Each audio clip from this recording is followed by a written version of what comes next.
Tidak ada radar yang berbunyi, tidak ada sistem AI yang bereaksi. Dan dalam hitungan detik, salah satu militer paling canggih di dunia justru dipermalukan oleh benda kecil seukuran mainan.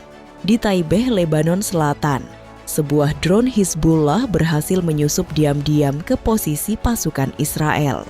Saat beberapa tentara IDF berkumpul di dekat tank Merkava, ledakan tiba-tiba menghantam area itu tanpa peringatan apapun.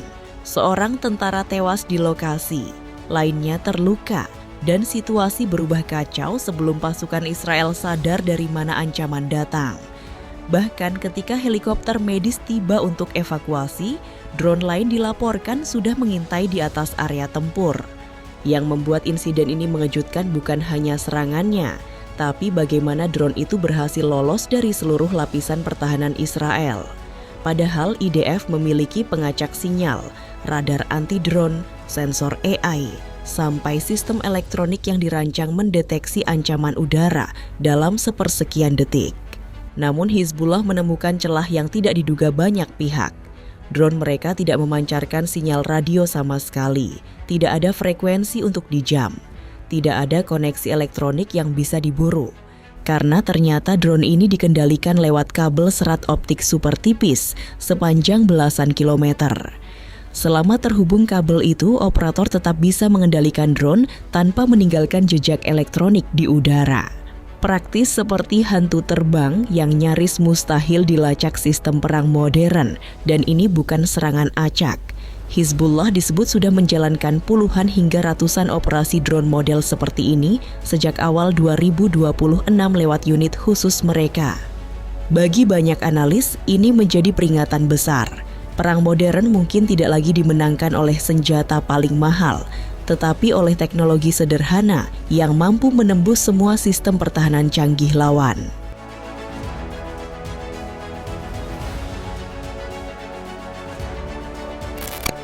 Yang membuat Israel kerepotan sebenarnya bukan karena Hizbullah punya teknologi super rahasia baru.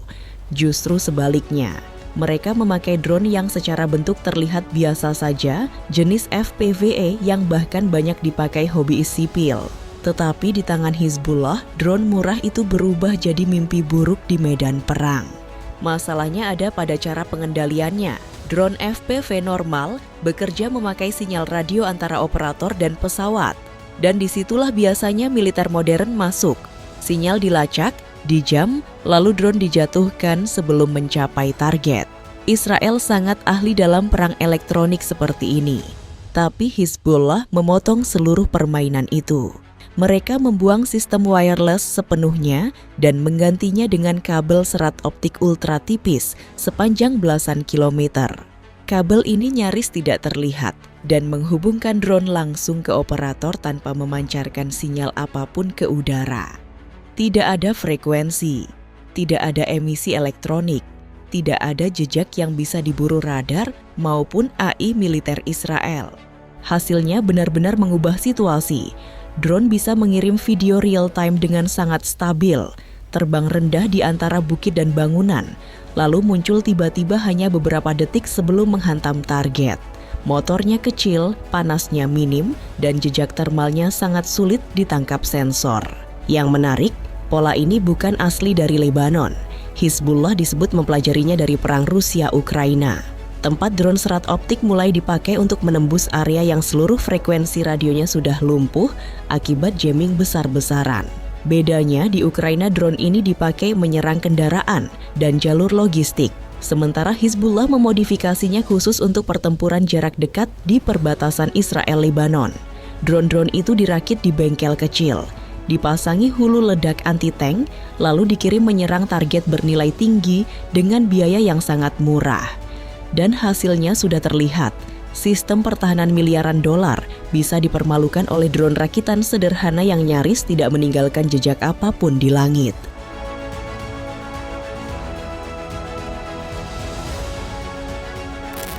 Kalau drone serat optik tadi sudah cukup membuat Israel kewalahan, Hizbullah ternyata masih menyimpan ancaman yang jauh lebih serius.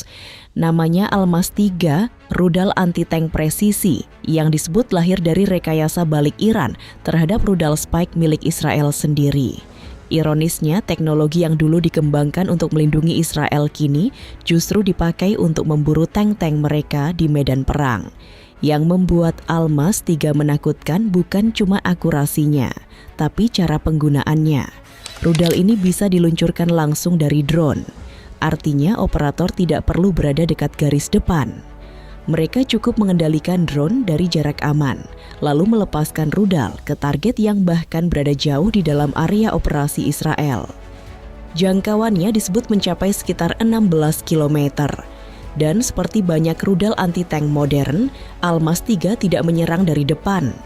Ia membidik bagian paling lemah dari kendaraan lapis baja, atap tank. Area itu memiliki perlindungan lebih tipis dibanding sisi depan atau samping, membuat bahkan tank sekelas Merkava tetap berada dalam bahaya. Kemampuan rudal ini mulai mendapat perhatian besar setelah insiden di Lebanon Selatan pada Maret 2026. Saat itu Almas 3 yang ditembakkan dari drone dilaporkan berhasil menghantam posisi Israel dan melukai sejumlah tentara IDF. Bagi banyak analis, itu menjadi bukti pertama bahwa Hizbullah benar-benar sudah mengoperasikan sistem ini di medan tempur.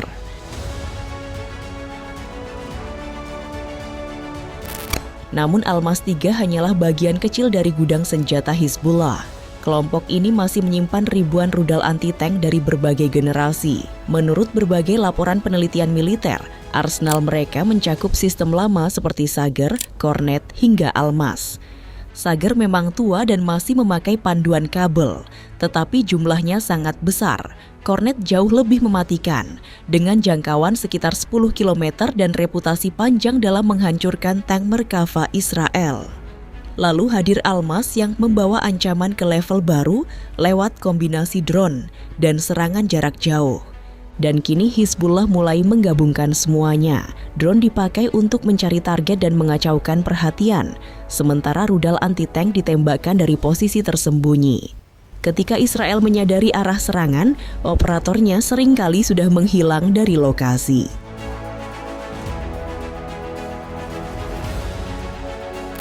Drone serat optik dan rudal Almas hanyalah wajah baru dari ancaman Hizbullah.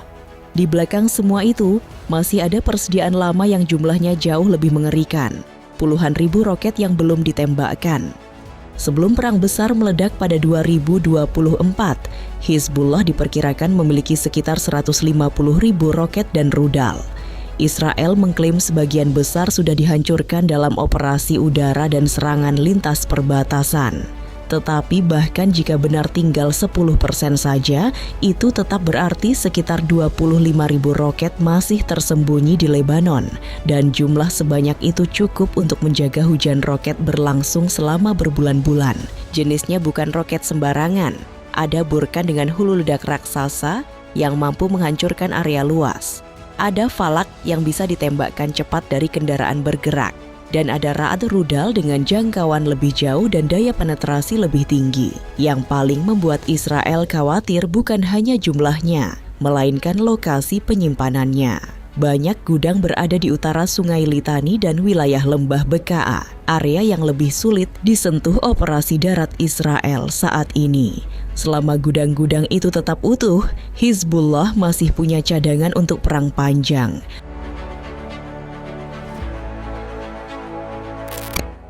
Dan disinilah masalah terbesar muncul. Hizbullah tidak lagi sepenuhnya bergantung pada kiriman senjata dari Iran. Mereka mulai membangun sistem produksi sendiri di Lebanon. Motor drone, kamera kecil, rangka karbon, sampai kabel serat optik bisa masuk sebagai barang sipil biasa. Tidak terlihat mencurigakan, tidak mudah dicegat. Dari komponen murah itulah mereka merakit drone dan senjata sendiri di bengkel-bengkel tersembunyi. Ironisnya, semua ini terjadi saat kondisi Hizbullah sebenarnya sedang terpukul. Banyak komandan senior tewas, stok rudal jarak jauh menipis, dan jalur logistik dari Iran makin tertekan. Tetapi drone murah mengubah permainan. Mereka tidak lagi membutuhkan rantai pasokan besar atau persenjataan super mahal. Satu operator satu drone sudah cukup menciptakan ancaman serius. Inilah bagian paling mengkhawatirkan. perang modern mulai berubah arah. Teknologi mahal dan sistem pertahanan canggih ternyata bisa dipusingkan oleh drone murah yang dirakit lokal. Dan pola ini kemungkinan tidak berhenti di Lebanon. Houthi, Hamas, bahkan pasukan Garda Revolusi Islam sedang mengamati efektivitas taktik ini.